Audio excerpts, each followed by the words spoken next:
Yes, people. When you follow Facebook, mainly Facebook, you look at the content coming from St. Lucia. There seem to be like like a cesspool of hatred, vitriol, a cesspool of like the worst that we can produce in ideas, in thought. There's like it's almost like there's a deep seated hatred that people have for each other.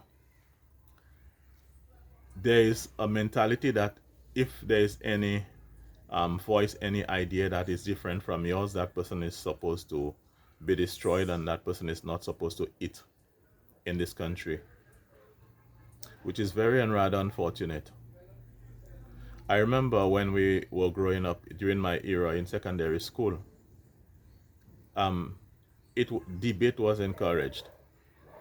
If there was any major event taking place in the Caribbean or in the world, when in secondary school, they would have like debate groups, uh, especially in English classes, where the teacher would put certain people in to support one side, and the other set of people would support the other side, and then you would have had to go home, do research, and come and present the information that would support your idea or your ideology in defense of your topic. So any major development that was taking place, debate was encouraged. Right now, we have reached a stage, we are in an era in our development where debate is frowned on. We recall the days when you had the National Youth Council was one of the main engines training people to debate and public speaking and things like that. That was very good. And I think it is still continuing. But now we have a situation where I'm seeing people who are supposed to know better, people who are so-called educated, people who have benefited from tertiary education. They are the ones who are they appear to be aggressively resisting debate in the country. And it is not only about politics or governmental thing. Now I'm talking about at all levels. There is almost like a pushback to discourage ideas, to discourage the free thinking, free speech, and it is very dangerous. When I was growing up, we used to hear about situations in Africa where rebel groups would take over, different rebel groups would take over different countries or sections of countries in Africa, and they would just institute a new government where anybody who comes contrary to what they're trying to come with, people would be missing, people would be in prison indefinitely, and people would be tortured and things like that. And growing up, you saw these things as being very barbaric, ignorant, primitive, backward. But now we are in an era in this country where I'm seeing the same thing I used to look down on, the same thing that I used to condemn. We all used to condemn those things happening in certain African countries. And now we're seeing that it is happening. We're seeing that people have a thing in them where there's a resentment against any voice that is different from the ideology.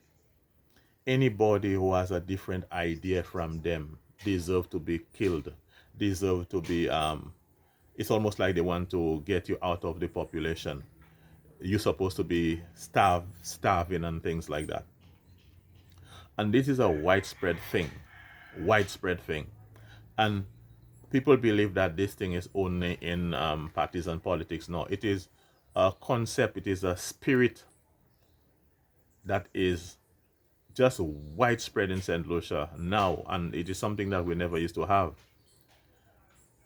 There will be people with different opinions from you, different ideologies, and these people deserve to live, and these people deserve to be given an opportunity to speak and to express their thoughts. St. Lucia can only grow when we get with different ideologies, different methodologies from people. One of the reasons why America is so great and powerful is because it is able to bring in a diverse ideologies, diverse thoughts, diverse methods of solving problems. So what happened is they have taken the best minds or minds from different parts of the world. They have diversified their knowledge by getting people from China, the Caribbean countries, and European countries to build America, to build their nuclear program, to build their food programs, to build their medical programs. Every aspect of America, even their defense, they have gotten contribution from people from other places, ideas from people from other places. We can only become great in St. Lucia if we get ideas from our people. If we tolerate our people, we have to be more tolerant. We have to be more tolerant of other ideas. That is how St. Lucia is going to grow. But when you decide that somebody who has a different idea from you, not supposed to survive in St. Lucia, not supposed to eat, not supposed to live, what you're really doing in principle is you are destroying the possibility of this country ever becoming great. And a lot of times people blame the politicians, and all of us sometimes blame politicians because sometimes they have the ability to cause things to happen, and sometimes you think they're not doing it or whatever.